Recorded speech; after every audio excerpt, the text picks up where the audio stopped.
I woke with my cheek pressed into red dust and the taste of iron behind my teeth.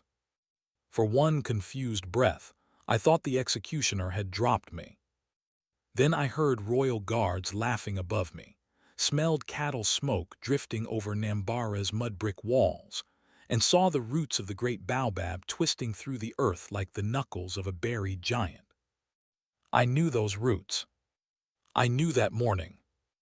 My name was Sefu Namar. I was 24 years old, the youngest shrine drummer of the Namar grazing clan, and somehow I had returned 10 years into the past. In the life I remembered, I had died at 34 beneath that same tree. Prince Kairo had ordered my tongue cut out before the execution because he said a false drummer should not be allowed to call honest ancestors. Then he had struck the royal war drum while I knelt in chains.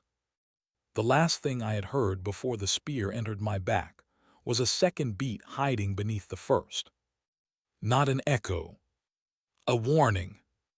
Now 2 guards were dragging me toward the drum court, exactly as they had the first time, where Kairo would accuse me of waking false ancestors during the funeral of Elder Badu.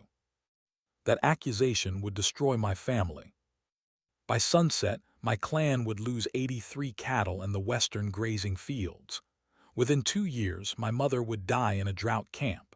Within 7, Kairo would steal 12 sacred drums, rewrite the royal praise songs, and place himself on the throne during the Red Moon Rite. 5 nights from now. I remembered every step because I had spent 10 years learning how completely I had misunderstood the power that killed me. The royal drums did not command the dead. They remembered them. Every rhythm belonged to a deed, a wound, a debt, or an oath. Play the correct memory before a true witness, and an ancestor could answer lawfully. Play a stolen rhythm without its truth, and the silence merely waited until judgment became unavoidable. Kairo thought I was still a frightened shrine boy with calloused fingers and no royal blood. He had made that mistake before. This time, he was making it against a man who remembered his own execution. One guard jerked my arm hard enough to bruise it. Stand, false drummer. I pushed myself upright. Something wooden pressed against my ribs, beneath my goatskin vest. My breath stopped. The cracked, talking drum from my death hung from its faded strap at my side. It should not have existed yet. In the first timeline, I had found it 6 years from now beneath the collapsed shrine of the Forgotten Queens. Its narrow body was carved from black tamarind. A split crossed the drumhead from rim to center. 3 copper rings were missing. No one else had ever heard anything unusual when it spoke. I heard 2 beats. The first came from my hand. The second came from promises that had been broken nearby. I tapped the rim with 1 finger. A faint pulse answered beneath the guard's footsteps. Broken escort oath. Both men had sworn to bring me before the drum court unharmed. One had already struck me twice. Useful. Not enough to save me, but useful. The guards shoved me through the eastern gate of the royal enclosure. The court was a broad circle of packed clay surrounded by carved posts, cattle horn awnings, and low seats for clan elders. 7 drums stood beneath a red canopy. Behind them sat Prince Kairo. He was 28 then, handsome in the polished way of a knife that had never been used for honest work. Gold beads shone in his braids. A leopard skin crossed one shoulder. His smile was warm enough to fool strangers and empty enough to freeze anyone who knew him. Beside him stood the royal praise singers. At the far end of their line was a young woman holding a gourd rattle with both hands. Aminadalu. She was 19, thin, watchful, and still invisible to nearly everyone important. In my first life, she had become the greatest keeper of oral law in 5 generations. Kairo had imprisoned her before the Red Moon Rite because she discovered that he had erased her grandmother's name from the royal songs. This time when our eyes met, I did not look away. Kairo leaned forward. Sefu Namar, he said, you are accused of calling a spirit that did not belong at Elder Badu's funeral. Do you deny waking a false ancestor? In my first life, I had begged. I had explained that I only played what the senior drummer ordered. I had trusted truth to defend itself. Truth is powerful, but it is not lazy. Sometimes it needs witnesses, sequence, and a man willing to stop apologizing. I lowered my head respectfully. I deny that the ancestor was false. The elders stirred. Kairo smiled wider. And what do you claim was false? I rested one hand on the cracked drum. The funeral. Silence spread through the court in a slow circle. Even the goats outside the enclosure seemed to stop complaining. Kairo's smile remained in place, but his eyes sharpened. Elder Badu had been one of the king's cattle judges. His funeral had drawn 412 mourners, 9 clan heads, and 3 royal drummers. Suggesting anything improper about it was not merely rude. Under ancestral law, it could be treated as an accusation against the throne. In my first life, I had been afraid of that law. In my second, I understood that law was the only weapon Kairo could not openly steal. Not yet. The prince gestured lazily toward the 7 drums. Explain yourself. I looked at the largest drum beneath the canopy. Its hide was dyed black around the rim and white at the center. It was called the Bull of Returning Names. 3 nights earlier, senior drummer Goma had ordered me to play Badu's funeral chain. 14 slow beats for birth, 8 for service, 5 for descendants, and 1 final strike for peaceful release. The moment I played the last strike, a woman's voice had spoken through the drum. Not Badu's voice. The dead woman had said, "He still owes my children water." Goma dropped his stick. The royal officials called it contamination. Kairo called it fraud. I was arrested before dawn. What no one admitted was that 63 witnesses had heard the voice. That mattered. The rhythm I was given named Elder Badu as a keeper of wells, I said, but the 3rd chain was incomplete. Goma, standing among the royal musicians, went pale. Kairo glanced toward him. How incomplete? It praised Badu for opening the Mosi well during the drought 26 years ago. It omitted the name of Nali Kessa, who owned the land and died after the royal court took the well. Amina's gourd rattle shifted slightly in her hands. She knew the name. Most did not. Kairo's voice cooled. Nali Kessa has no place in Badu's funeral. I tapped my cracked drum once.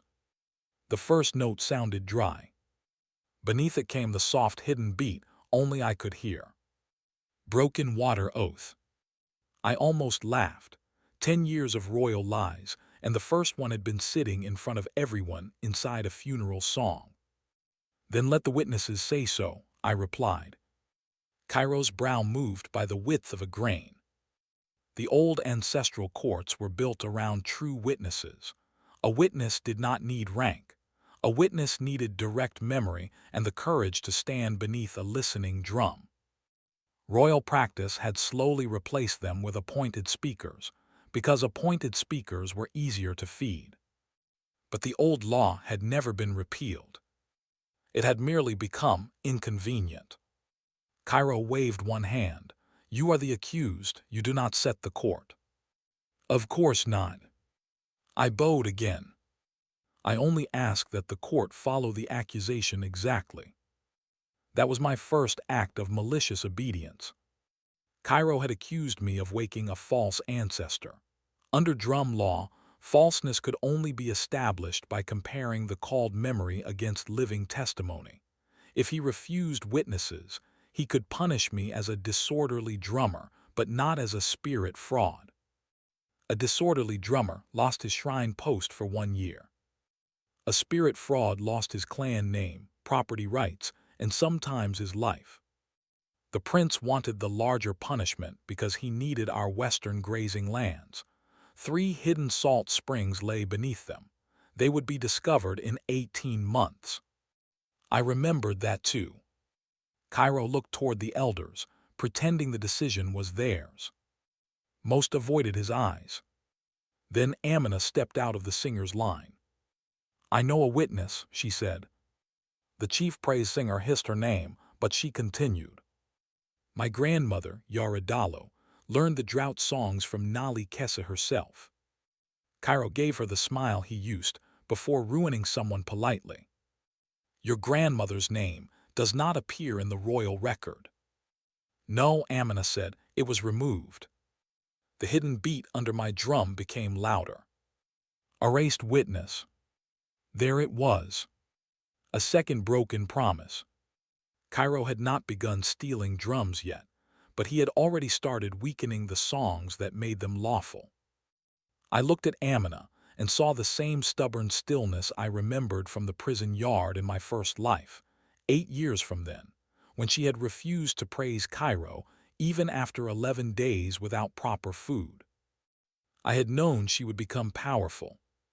What I had not understood before was how early her power had begun. Kairo dismissed the court until midday, claiming the witness had to be verified. The guards took me to a shade enclosure beside the cattle pens.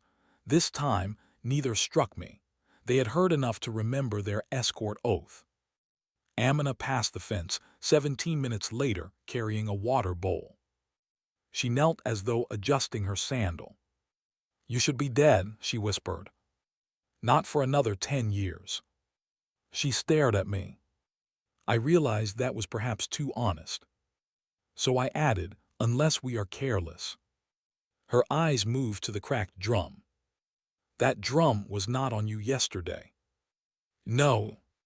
"Does it speak?" "Only about promises people wish it would forget."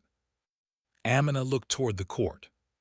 "My grandmother is alive, but she has not entered the royal enclosure in 21 years. Kairo's father stripped her singer's beads after she accused Elder Badu of stealing the Mosi well." "Can she walk?" "With a staff." "Can she remember?" Amina's expression hardened. "She remembers every name they erased." "Then bring her." She studied me for another breath. "What are you planning?" I pressed my fingers against the cracked hide and listened to the quiet second beat beneath the royal compound. It was not one broken oath. It was dozens, buried, layered, waiting. "I'm planning," I said, "to make the drums remember what the court has spent 26 years forgetting." Yaradalo arrived at midday wearing no singer's beads. She did not need them. She was 67, small as a folded spear, wrapped in indigo cloth faded almost gray. Her walking staff was cut from baobab wood. When she crossed the court, 3 elders stood without realizing they had done it. Kairo did not. He remained seated beneath the red canopy. Yara looked at him, then at the bull of returning names. "That drum used to sit lower," she said. "No greeting. No bow." I liked her immediately. The prince's jaw tightened. "You have been called as a witness concerning Nali Kessa." "I called myself 26 years ago. Your court was slow to answer." A few people coughed to hide laughter. Kairo ordered the witness mat placed in the center of the court. It was a circular hide marked with 4 directions. Yara stood on it and placed her staff before her. Under proper law, I should not have been allowed to play during my own hearing. Kairo knew that. I knew something he did not. The funeral rhythm could only be corrected by the drummer who had completed it incorrectly. Memory followed responsibility. That rule had been rediscovered by the Baobab scholars 6 years after my death. At present, it survived only in a children's proverb. The hand that spills milk must wash the bowl. Kairo appointed Goma to play the disputed sequence. I remained kneeling between the guards as Goma struck the first chain. 14 beats for birth. 8 beats for service. 5 beats for descendants. He began the well praise. The bull of returning names produced only ordinary sound. Yara listened without expression. When Goma reached the missing section, the cracked drum at my side gave a faint pulse. Not enough. It would reveal the broken promise only beside a true witness, and only if I played the corresponding memory. The tool did not provide rhythms. That would have been convenient, and ancestral power had no interest in convenience. I had to remember the chain from the future. During my imprisonment, I had spent 9 years studying confiscated songs scratched into walls, stitched inside blankets, and whispered by prisoners who knew they would not leave. The Kessa water rhythm was among them. 3 palm taps for land, 2 knuckle strikes for consent, 6 alternating beats for shared use, 1 muted strike for the debt owed to descendants. I raised my hands. Kairo noticed. Do not touch that drum. I lowered them obediently. Goma finished the false sequence. Nothing answered. Kairo spread his hands. They are no spirit. Because he played the same omission, I said. The prince's voice became dangerously soft, and you were told not to touch your drum. Yes. I turned toward the court elder seated nearest the witness mat. May the accused demonstrate the alleged fraud. The old man blinked. He was Elder Sabel, keeper of boundary stones. In the first timeline, Kairo had taken his office 4 years later and given it to a cousin who moved 19 clan markers in one season. Sabel disliked me. He disliked royal overreach more. The accusation concerns his playing, Sabel said. A demonstration is proper. Kairo could have overruled him. Instead, vanity made the decision. He wanted me to fail publicly. Play, he said. Let everyone hear your false grandmother. I placed the cracked drum across my knees. Its hide felt warm. I took 4 slow breaths, matching each inhale to the space between Goma's beats. Rhythm cultivation had not been named in this age. Drummers were treated as servants of ceremony, not warriors or spirit contractors.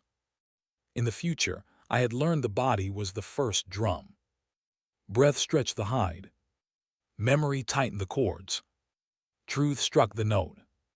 I replayed Badu's funeral chain exactly, but when I reached the well praise, I inserted the missing Kessa pattern. 3 palms, 2 knuckles, 6 alternating beats, 1 muted det. The second beat rose beneath mine. It was deeper than sound. Red dust shivered around Yara's feet. The air smelled suddenly of rain striking dry earth. Behind her appeared the faint outline of a broad-shouldered woman holding a clay water jar. She did not rage. She did not attack. She simply stood. That was more frightening. A translucent shield formed across my left arm, curved like a cattle-hide guard and marked with flowing lines of water. My first restored rhythm. My first ancestor's shield. The court erupted. Several elders fell to their knees. Goma dropped both sticks.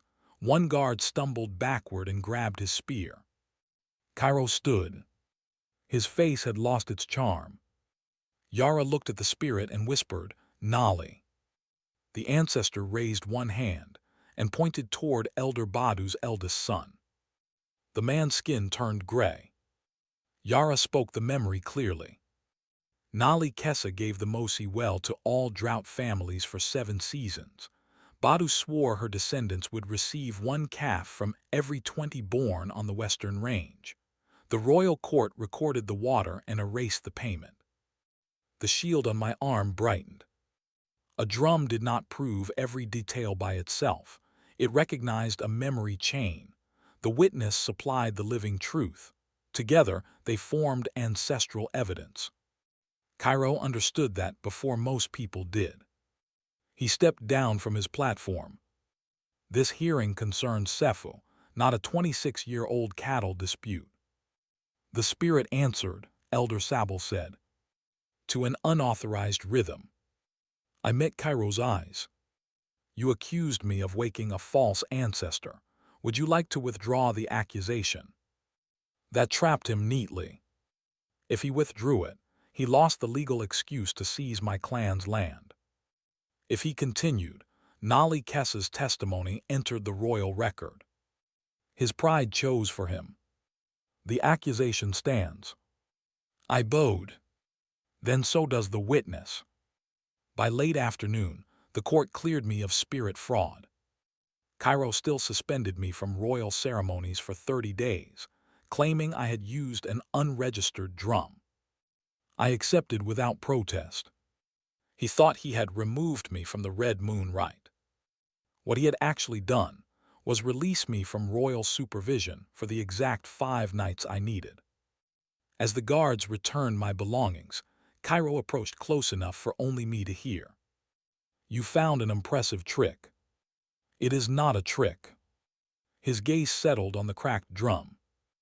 "Everything becomes a trick when the right person owns it." I smiled slightly. He remembered that smile later. "You may steal the drum," I said, "but you should first ask what it remembers about thieves."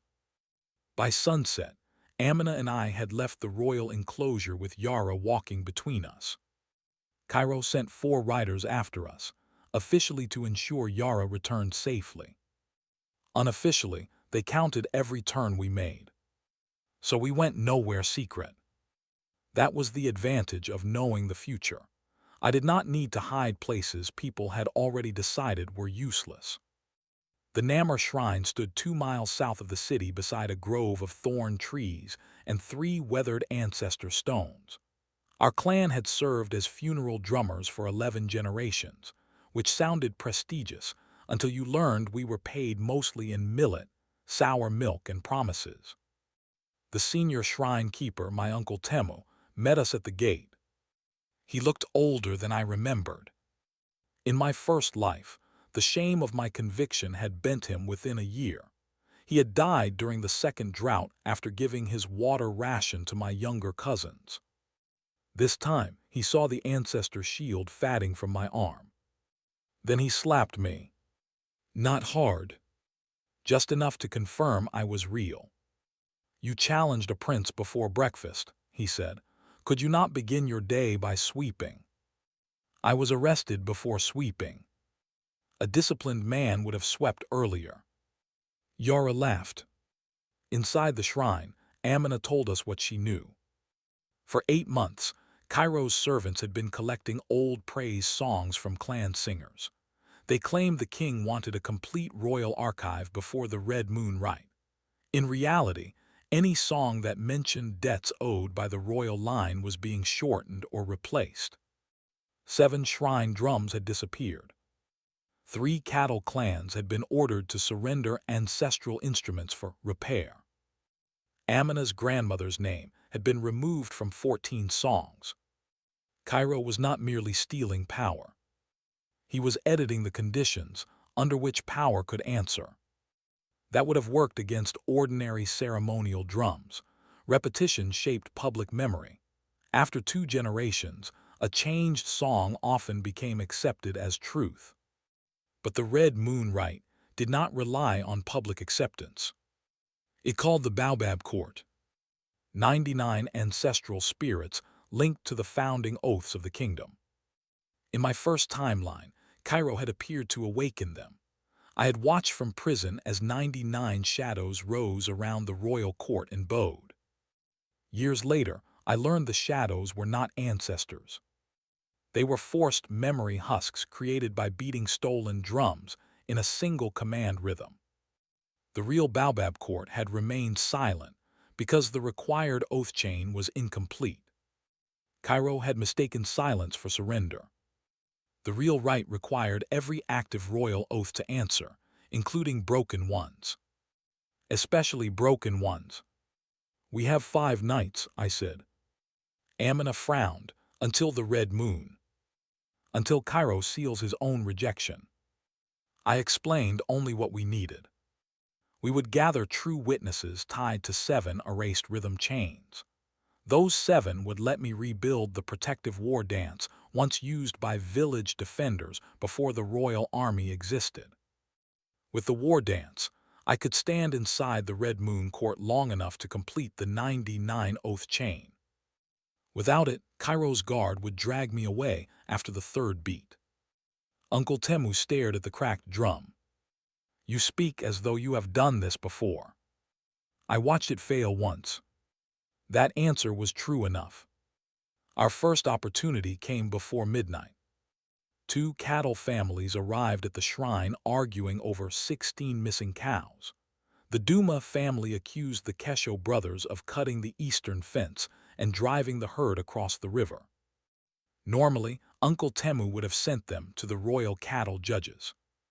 I knew the judge assigned to the dispute was one of Cairo's men. In the first timeline, he awarded all 16 cows to the Duma family in exchange for 3 breeding bulls. More importantly, the case involved 3 separate oaths: ownership, boundary, night watch. Exactly the sort of layered truth I needed to test. We set 3 drums in the shrine yard. 1 low drum for land. 1 narrow drum for cattle lineage. My cracked talking drum for broken promises. 43 people gathered by the time the moon reached the thorn branches.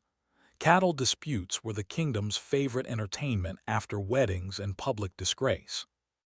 Each side placed a hand on the witness stone. Duma's eldest son swore the cows carried his family's split-ear mark. The cattle drum answered cleanly. True. Kesho's oldest brother swore he had not crossed the eastern fence. The land drum answered cleanly. Also true. The crowd began muttering, because both claims could not seem true at once.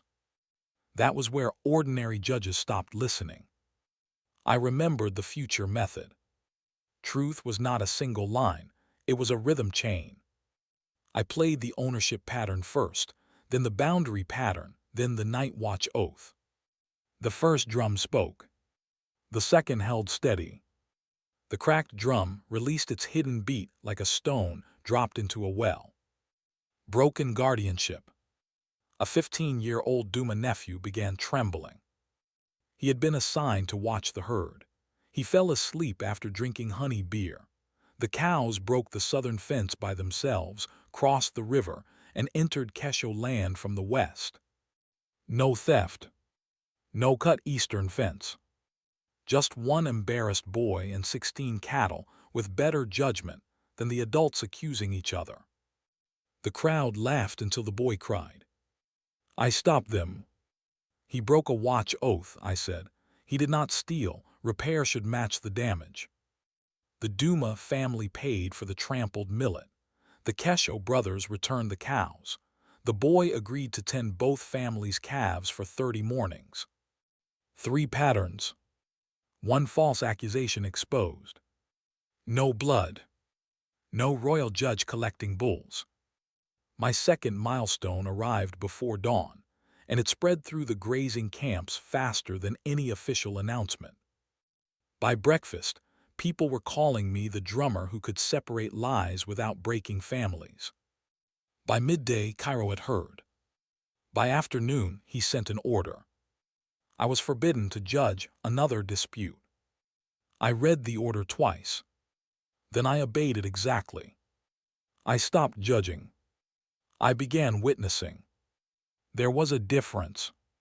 A judge issued decisions under royal authority. A witness keeper recorded memories and played them back before those involved. Cairo's order prohibited the first and said nothing about the second. For the next 2 days, Amina and I crossed 6 clan territories collecting broken oath rhythms.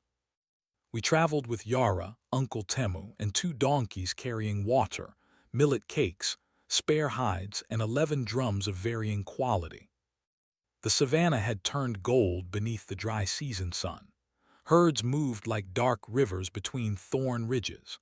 Mud brick settlements rose around circular cattle enclosures, their walls painted with white handprints and red spiral marks.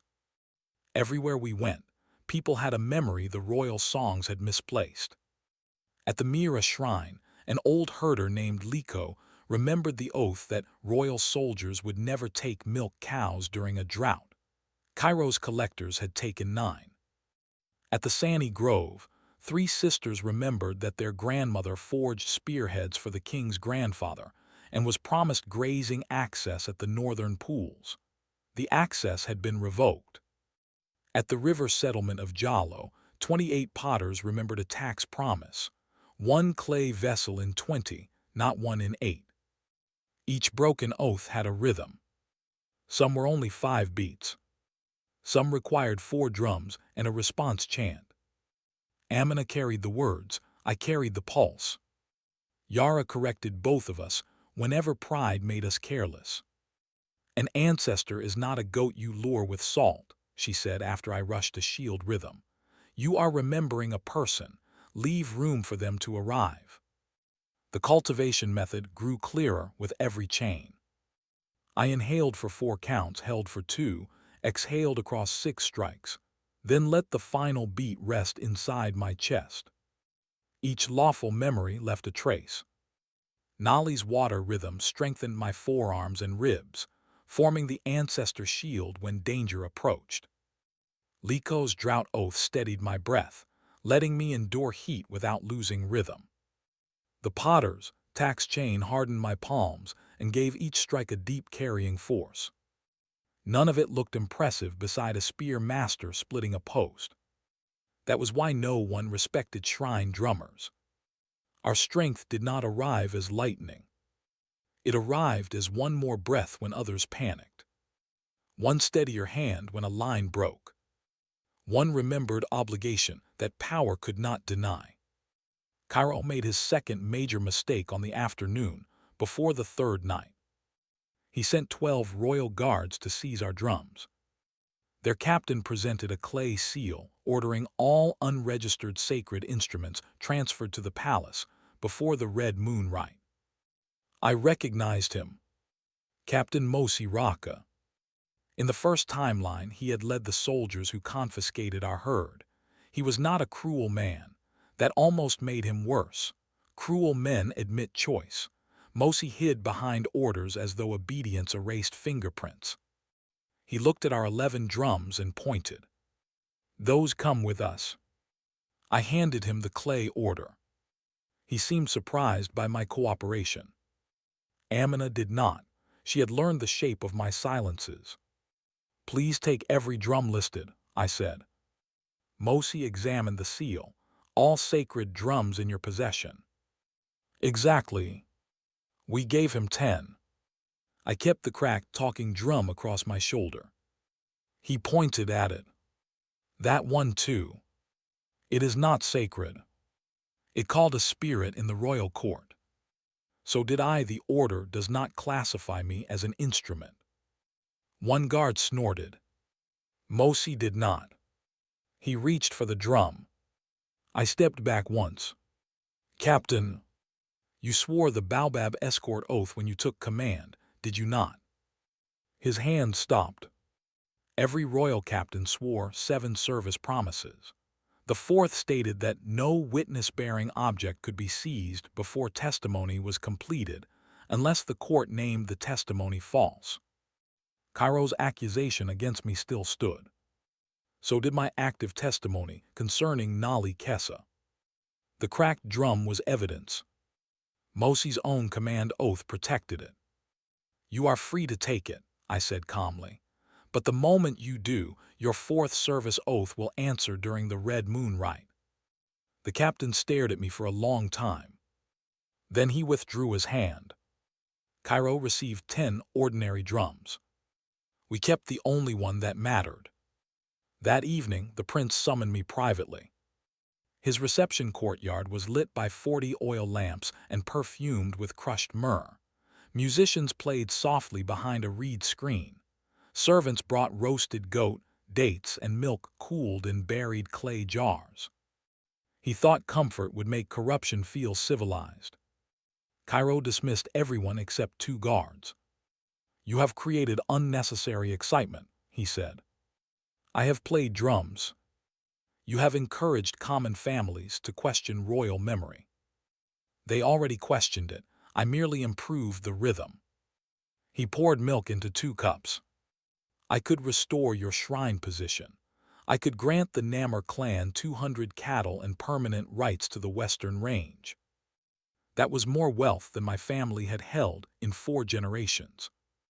In my first life, I would have accepted before he finished speaking. Now I knew the salt beneath that land would be worth 9,000 cattle by the end of the decade. More importantly, I knew the price of accepting gifts from a man who treated promises as temporary furniture. What would you require?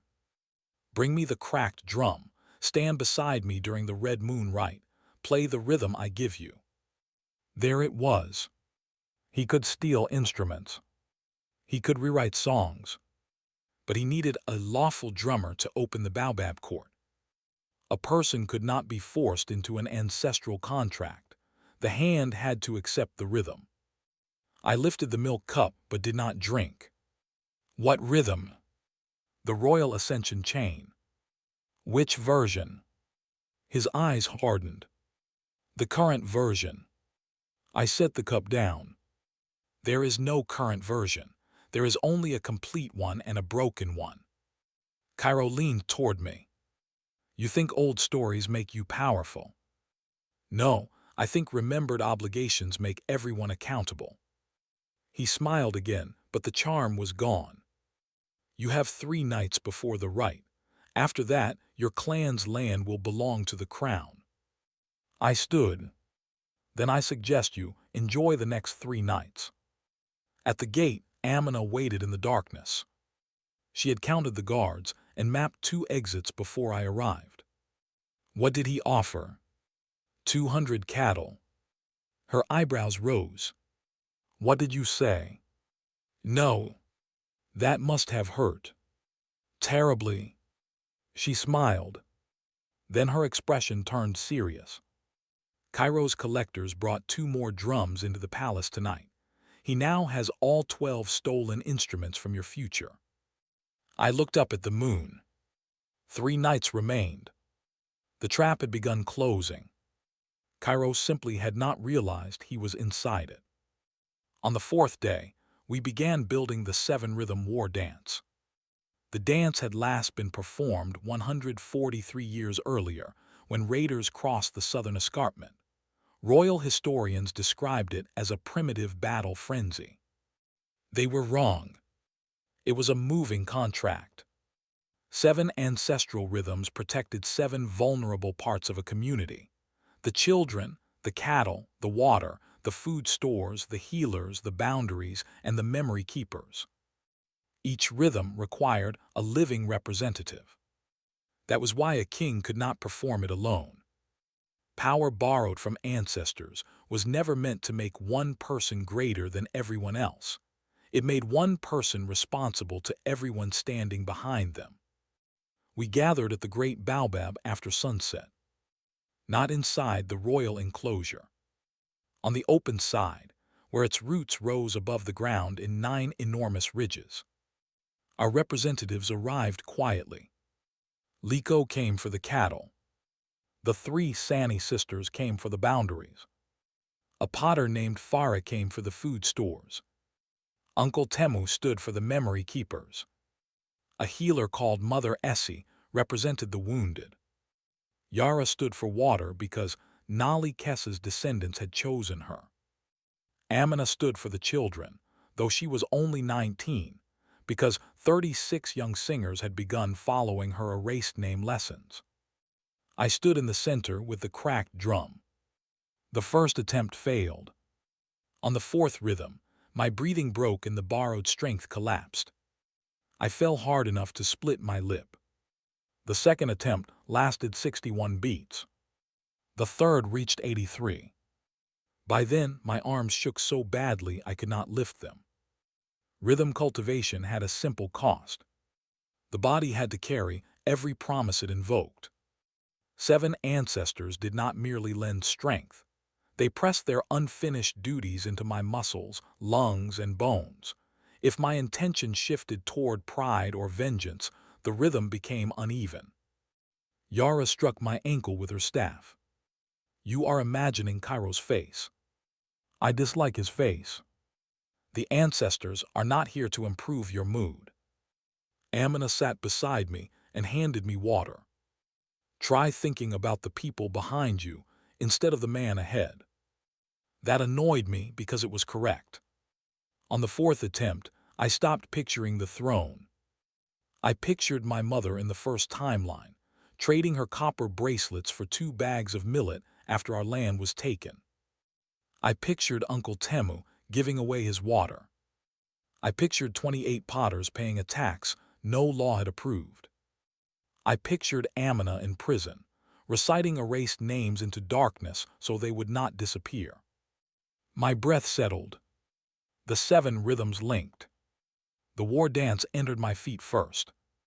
I stepped left for children, right for cattle, forward for water, back for grain, turn for healers, stamp for boundaries, open palms for memory. 7 translucent figures appeared around the roots. A woman with a water jar, a herder holding a forked staff, a potter carrying fire in both hands, a scarred healer, a spear maker, an old singer, a broad man with a child seated on his shoulders. Their presence folded into me. The air thickened. My heartbeat became a drum no one could see. When I stamped, dust rose in a perfect ring 18 paces wide. When I crossed my arms, 7 layered shields formed around the witnesses. When Uncle Temu threw a practice spear, I caught it against one palm and stopped it without stepping back. My third milestone, the 7 ancestor war dance. The gathered family stared at me in silence. Then Yara nodded once. Now you are slightly less embarrassing. High praise. Our success created another problem. Kairo felt it. The royal drums sounded from the city less than 3 minutes later. 12 heavy beats rolled across the night. Command rhythm. Every confiscated drum answering together. The 7 ancestors around me flickered. A pressure like an iron hand pushed against my chest. Kairo was testing his stolen chain. Not enough to awaken the Baobab court, but enough to force memory husks into shape. Dark silhouettes appeared beyond the royal wall, tall and faceless. People around me panicked. I nearly broke rhythm. Then the cracked drum released its hidden second beat. Not from 1 oath. From 12. Stolen custody. Each drum had been entrusted to a shrine family, under an oath that it would never serve an unrecognized claimant. Kairo had gathered all the evidence of his theft into one courtyard. Efficient of him. I struck my drum once. The 12 distant drums answered beneath their command rhythm with a dissonant pulse. Everyone at the Baobab heard it. Amina's eyes widened. What was that? The drums objecting. Can they stop him? Not without true witnesses. How many? I looked up into the branches. The Baobab court contained 99 ancestral seats. To awaken the full court, I needed 99 memory links. We had 7 complete rhythms and fragments of 43 more. 2 nights remained. We need every clan singer willing to speak, I said. Amina did not hesitate. She gathered 8 runners and sent them along the cattle roads. By dawn, word had reached 17 settlements. By midday, people began arriving. Not warriors. Witnesses. A widow carrying her husband's broken tax token. A blacksmith with the first spearhead his grandfather forged for the crown. A midwife who remembered 312 births and the grain promises attached to 46 of them. 2 brothers with a boundary stone Kairo surveyors had moved. A former palace cook who knew which drought rations had been diverted to royal feasts. They brought objects, names, songs, scars, debts, and memories. By sunset, 204 people camped beneath the Great Baobab. The royal court called it sedition. We called it rehearsal. That night, Cairo sent Captain Mosi with 60 guards and an arrest order. The captain stopped outside the ring of witnesses. I stood within the 7-rhythm dance, surrounded by layered ancestral shields. Mosi read the order aloud. I listened carefully. Cairo had accused me of interfering with the Red Moon Rite, gathering unlicensed singers, and withholding royal instruments. The order commanded Mosi to arrest me without disturbing registered ancestral testimony. That final line had been added by a cautious court scribe. I almost admired it. Every person beneath the baobab had registered a testimony rhythm with my cracked drum. Mosi could arrest me. He simply could not cross the witness ring without disturbing testimony. I bowed toward him. I will comply, enter and take me. He looked at the 204 witnesses, then at the 7 ancestral figures, then at the shield around my body. You know I cannot. I know your order says you must. For the first time, the captain looked tired.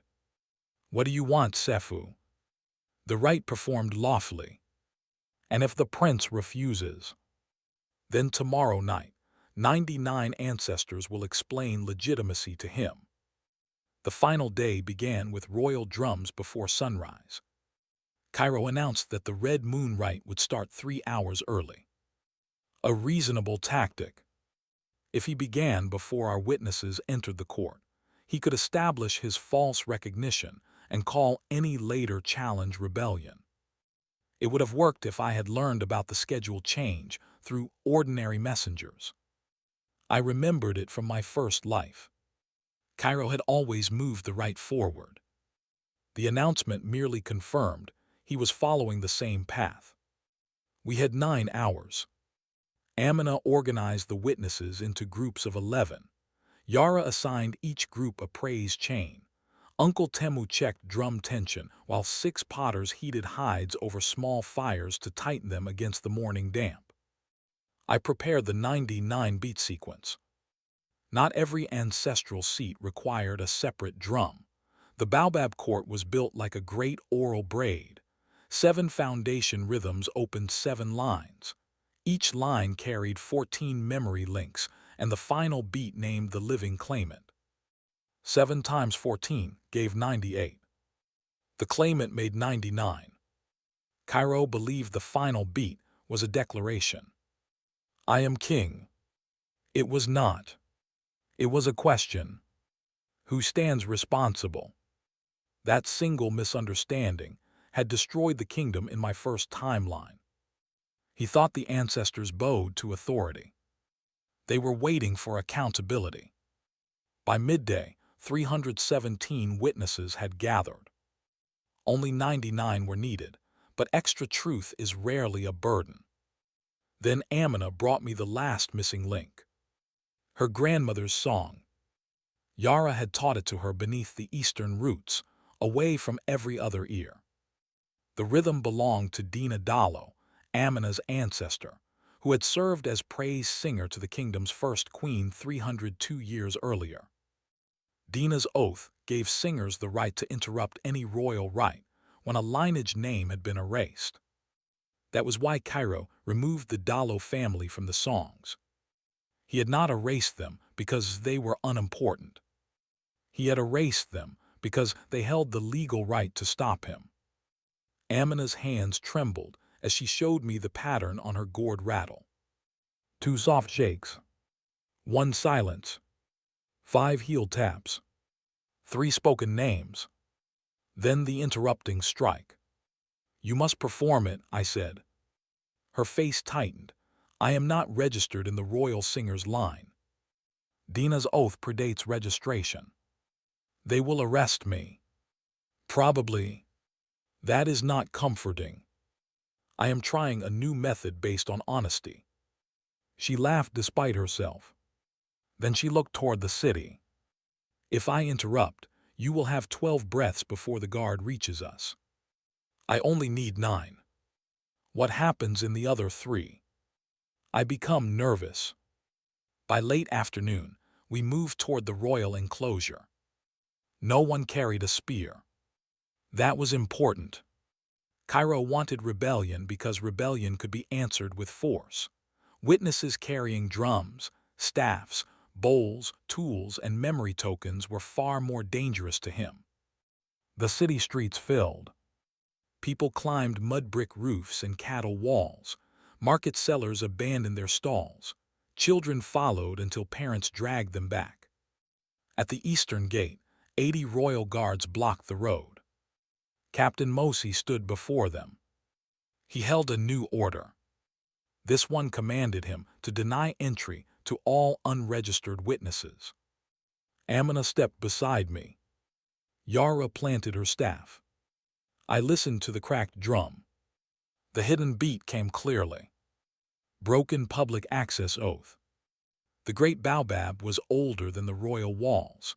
Its court could not lawfully be closed during the Red Moon Rite.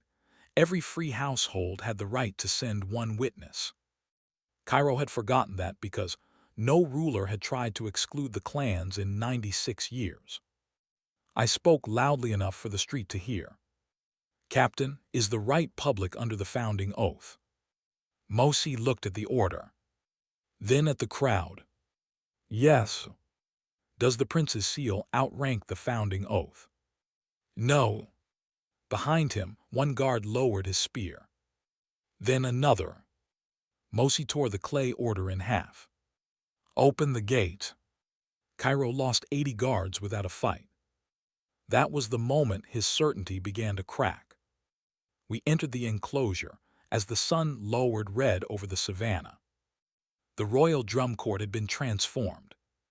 12 stolen drums stood in a crescent around the Great Baobab's central root. 700 oil lamps burned along the walls. Clan elders sat beneath painted awnings. The king, already ill, watched from a raised chair with 4 healers beside him. Kairo stood at the center wearing a white cattle-hide mantle and a crown of gold-bound feathers. He looked magnificent. That was always his talent. He could make theft look ceremonial.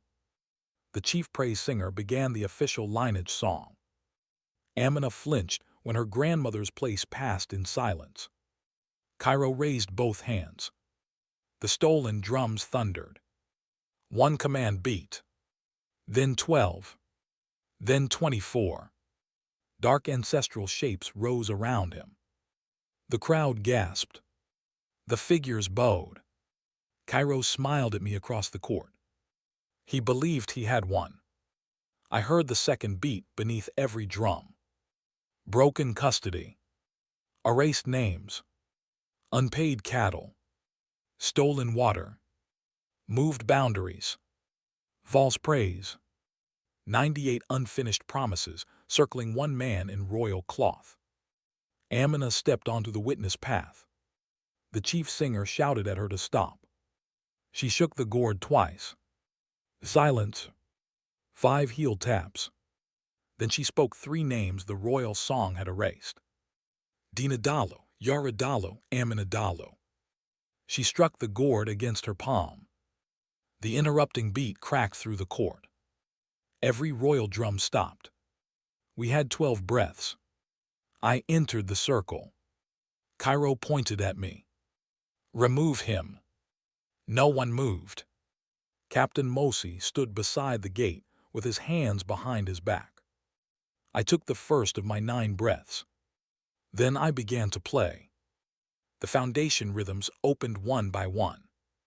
Children, cattle, water, food, healers, boundaries, memory.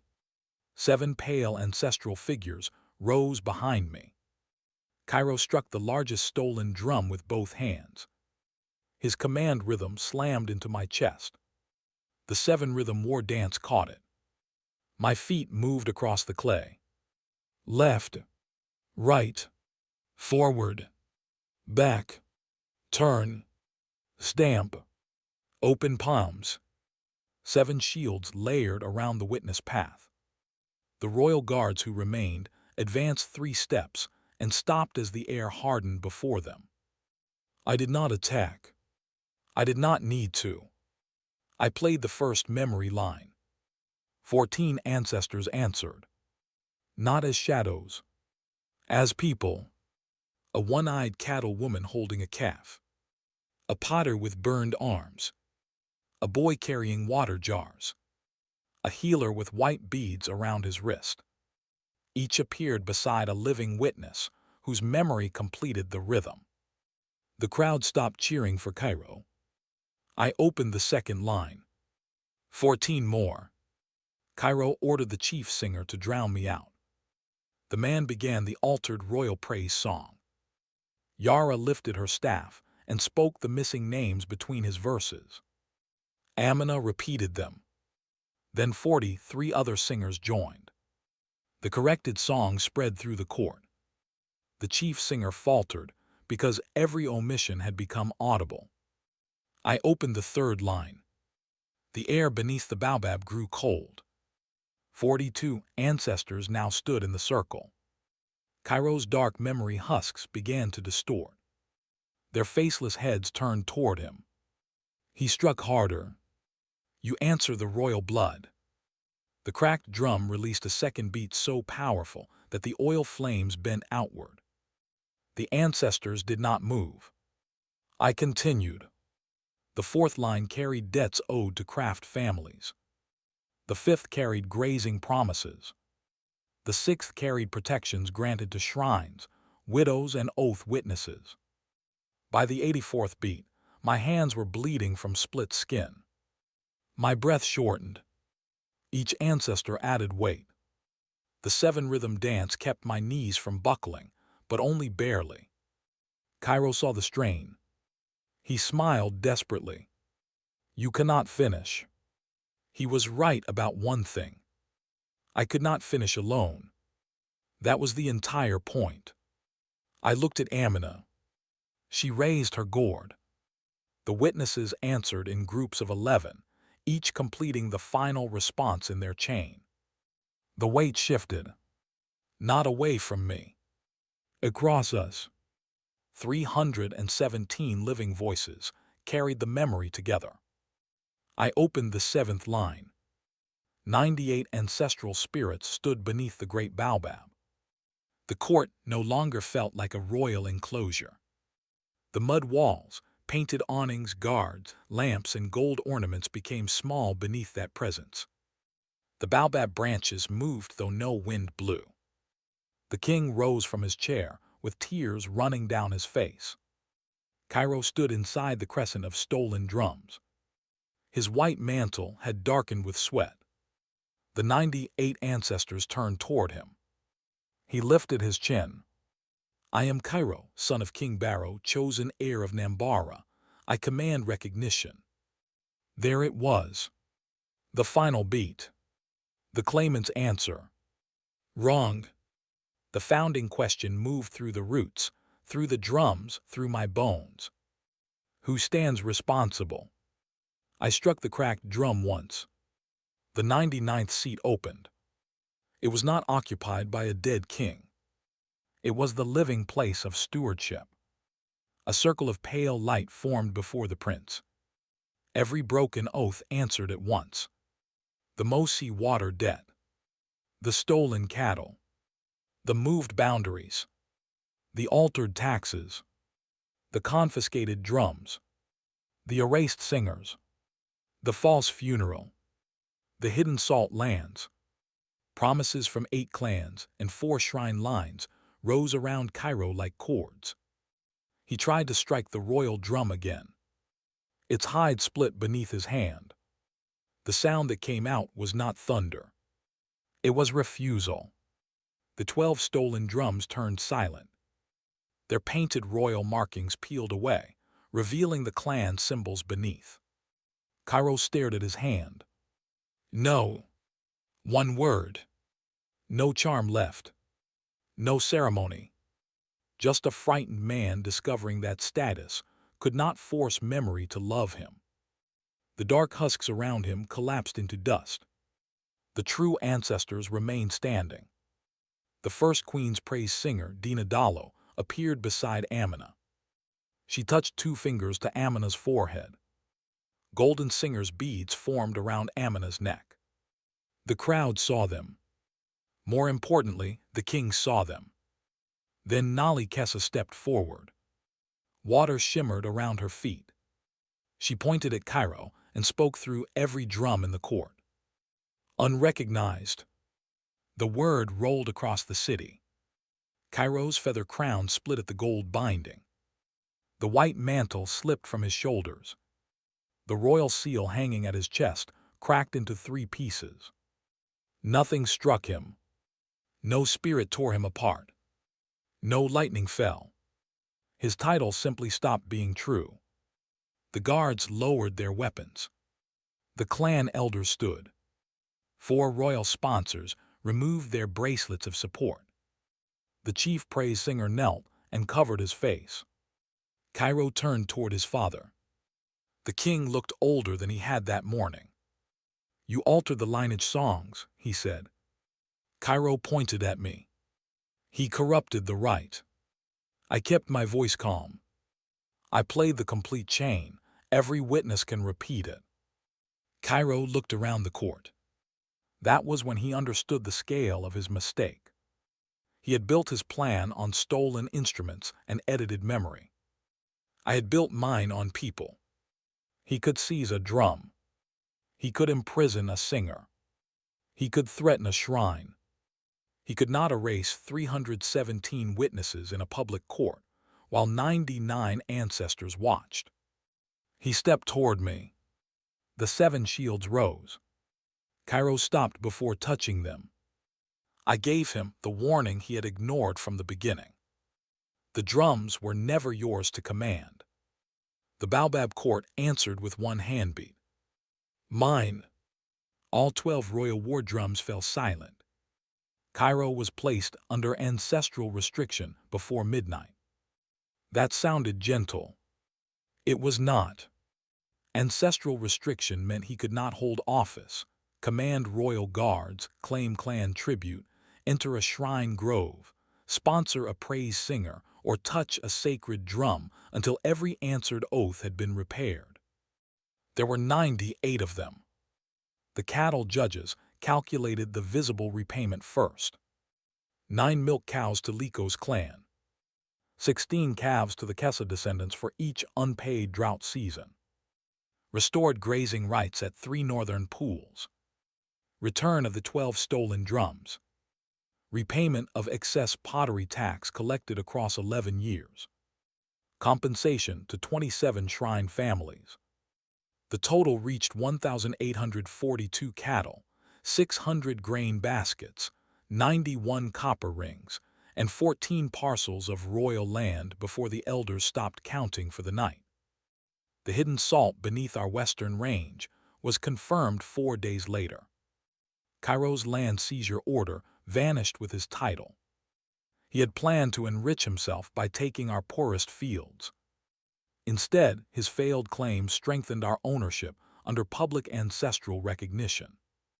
Consequences have a sense of humor when given enough documentation. The court official who helped alter the songs began distancing themselves before sunrise. The chief praise singer claimed he had acted under pressure. 3 assistant singers produced private memory cords, proving he had accepted 23 cattle and 8 gold beads to remove names. He lost his office. Amina was offered the position. She refused. Not because she did not want influence. Because she wanted terms. She demanded a council of 7 praise singers from different clans, public copies of every royal lineage song, and the right for any erased family to request correction before 3 independent witnesses.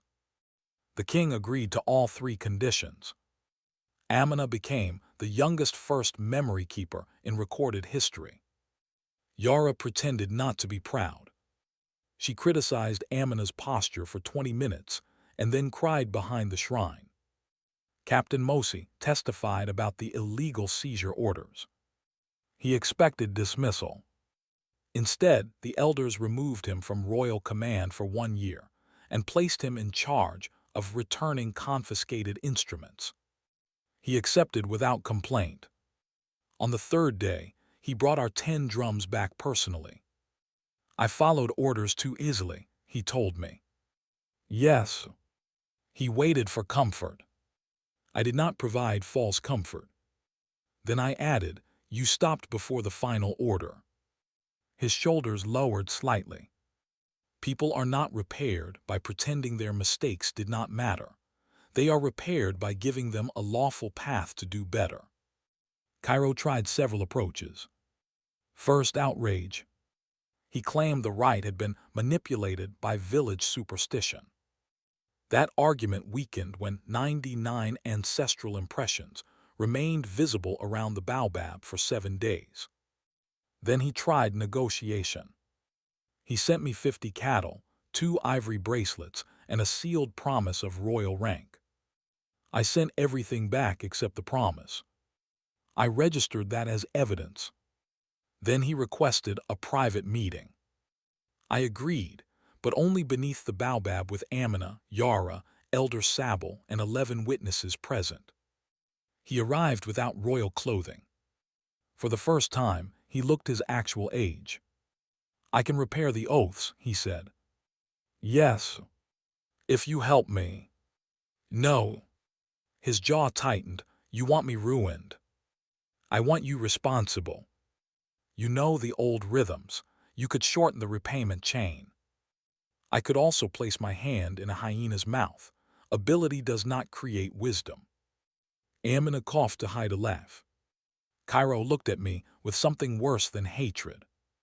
Confusion. He genuinely did not understand why I would not use my power the way he had used his. That was the limit of his imagination. "If I complete the repairs," he said, "will the ancestors restore my title?" "I do not know." That answer frightened him more than a threat. In the first timeline, Kairo had controlled every court by controlling what people were allowed to say. Now he faced a process he could not charm, bribe, or order. He had to return what he stole. He had to admit each alteration publicly. He had to hear the names he erased spoken before him. He had to depend on forgiveness without being able to purchase it. Some families accepted repayment. Others demanded service. The Jalo potters required him to carry clay from the river for 40 mornings.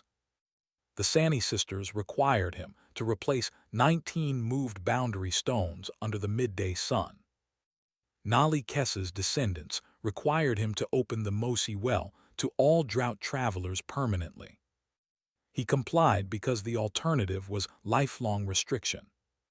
That was the revenge people asked me about later. They expected me to say, "I enjoyed watching a prince carry clay." I did not. What satisfied me was watching the rules reach someone who believed rules were only tools for reaching downward. The King's Council offered me a royal seat, then a cattle estate, then command of the ceremonial guard. I refused all 3. Finally, Elder Sabal asked what I did want. "A new office," I said. He sighed, "Of course. The drum warden." The elders laughed at first. No living person had held that title in 300 years. The last drum warden served before the royal court separated shrine law from palace law. The office had authority to register ancestral rhythms, protect witness instruments, audit royal praise songs, and silence any war drum used against a lawful court. Kairo had proven why the position once existed. The Baobab court confirmed me with one collective strike. The laugh ended quickly. My appointment came with no crown, no palace, and no private herd.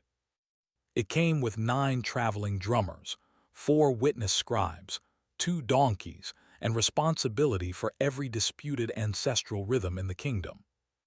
Honestly, the donkeys were the most reliable part. On the night the office was restored, I returned to the Namar shrine.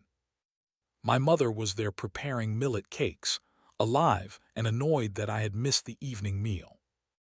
In my first life, I had watched her weaken because of what Cairo took from us.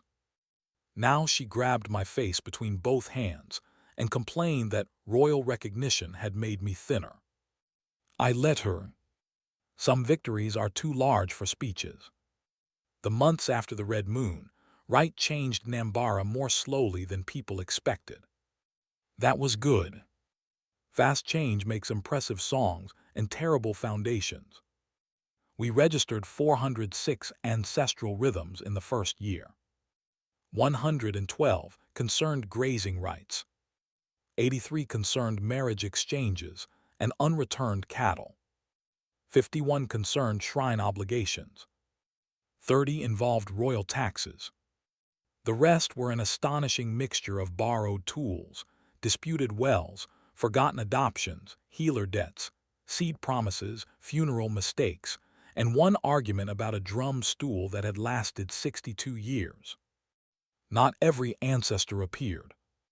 Not every witness remembered correctly. The cracked talking drum only revealed broken promises when played near true witnesses, and true witnesses were still human. They forgot details. They protected relatives. They confused what they saw with what they were told. So we built rules. 3 independent memories for land disputes. 2 material tokens for debts older than 20 years. A response period of 7 days before public judgment. No child could inherit punishment for an oath they had not renewed. No ruler could close the Great Baobab during a public rite. And no praise song could remove a name without recording why. Amina turned those rules into oral chains, simple enough for children to learn. She traveled with me across the savannah, though she claimed it was only because I still rushed the 4th beat when tired. Our partnership remained respectable. Mostly. Yara watched us with the patient disappointment of a woman waiting for 2 intelligent people to notice an obvious thing.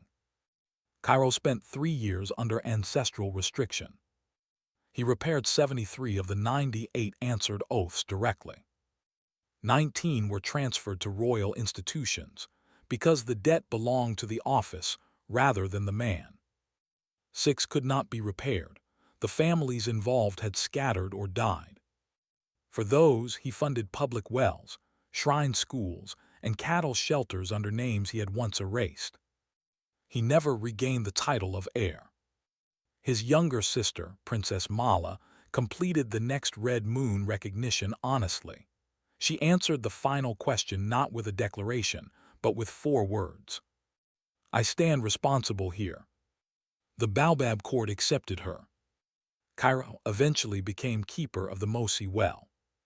Some called that humiliation. I called it accuracy. He spent his days maintaining the water source at the center of his first exposed lie. Travelers said he became quieter. I did not visit often. Forgiveness does not require renewed access. My own strength continued to grow. The single ancestor shield became a 7-layer guard. The war dance expanded from 7 rhythms to 21, then 49. By my 30th year, I could carry 63 lawful memory chains without losing breath. At 34, the age when I had died in the first timeline, I stood beneath the Great Baobab during a border crisis. 2 royal commanders tried to begin a war over 400 stolen cattle. Both armies raised their drums. I listened to the second beat. The cattle had not been stolen. A dry river had shifted the herd across an unmarked boundary during the night. The commanders had each promised their soldiers victory before checking the tracks. Pride was about to kill 600 people. I raised one hand. One beat. Every war drum across the field went silent. Not muffled. Not broken. Silent. The soldiers stared at me. The commanders stared harder. I walked between the 2 lines with Amina beside me and 14 witness drummers behind us. We traced the herd's path, restored the boundary rhythm, and settled the matter before sunset. No battle. No heroic corpses. Just embarrassed officers and 400 tired cattle returned in two groups according to their earmarks. That was when people began calling me the strongest man in Nambara. They were wrong. Strength was never what Kairo thought it was. It was not the ability to force 99 spirits to bow. It was the ability to stand before 99 unfinished obligations and remain honest enough to hear them. I had been given a second life, but the regression itself did not save me. Memory did not save me. The cracked drum did not save me. Amina did not save me. The ancestors did not save me. Each gave me something narrower and more demanding. A warning, a witness, a rhythm, a choice. In my first timeline, I treated power like something held above me. Royal blood, armed guards, stolen drums, official songs. I believed survival depended on convincing powerful people to show mercy. In the second timeline, I learned that power also lived underneath things. Under the first beat was the second. Under the royal song were erased names. Under the dry land was salt. Under ceremony was obligation. Under fear was memory waiting for a true witness.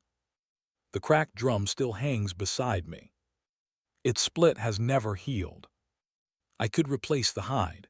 I could add new copper rings. I could carve a polished body worthy of a royal court.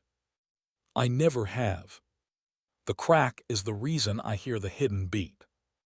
Some tools become useful precisely where they were broken. Some people do too. 10 years after waking in the dust, I returned to the place where I had once been executed. The Great Baobab's roots were warm beneath my feet. My mother sat nearby arguing with Uncle Temu about millet prices. Yara slept in the shade, though she claimed she was listening. Amina rehearsed 12 young singers who kept rushing the response chain. Beyond them, the 99 seats of the Baobab court rested quietly. I placed one hand on the cracked drum and thought about the man I had been in the first life, kneeling in chains and waiting for fairness to arrive on its own. I did not hate him. He had been frightened. He had been uninformed. He had not yet learned that consequences need rhythm, truth needs witnesses, and even kings must answer the second beat. Regression gave me another beginning, but remembrance gave that beginning power. And when Prince Kairo tried to command the ancestors, I did not defeat him by beating louder. I simply played every promise he believed the world had forgotten.